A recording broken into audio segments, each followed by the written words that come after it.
નમસ્કાર ખેડૂત મિત્રો, આપણે જાફરાબાદ તાલુકાનું ભાડા ગામે આવ્યા છે. આપણે ખેડૂતની મુલાકાતે એને પાયામાંથી એક આપણું ઓર્ગેનિક પ્રોડક્ટ કાર્બોજન વાપરેલું છે.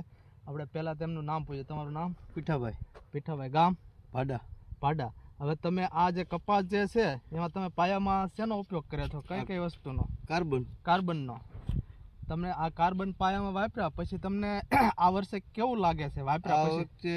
એટલો વરસાદ પડ્યો છે હા, પણ તોય મોલતમાં કોઈ વાંધો નથી આવ્યો, પાણી નથી લાગ્યું. અને ગયા વખતે તમે આપણે આ વર્ષે વરસાદ એવો જ ગયા વર્ષે હતો ત્યારે કેવું હતું? તમે નતું વાપર્યું ત્યારે કેવું લાગ્યું હતું? ત્યારે વણ બધું પીળું પડી જતું. અને આ વખતે વાપર્યું છે તો કેમ લાગે છે? તમે બતાવો.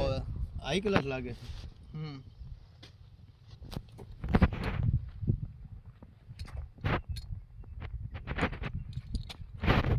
આજે આ કાર્બન વાપરવાથી બીજા અન્ય ખાતર નહીં પણ એને ઘટ પડવા નથી દેતે એવું ખેડૂતનું કેવું છે.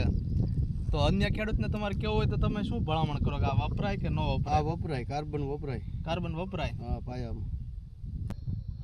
હવે તમે ટોટલ કેટલા વીઘામાં વાપરેલું છે? અત્યારે 7 વીઘામાં વાપરેલું. 7 વીઘામાં વાપરેલ છે. ગયા વર્ષે કરતા તમારા આ વખતે ખાતરમાં ખર્ચ ઘટ્યો છે કે વધ્યો છે? વધ્યો નથી, ઘટ્યો. ગયા વર્ષ કરતા ખાતરમાં ખર્ચ ઘટ્યો અને ગયા વર્ષ કરતા કપાસ તમને આમ સારો લાગે છે? સારો.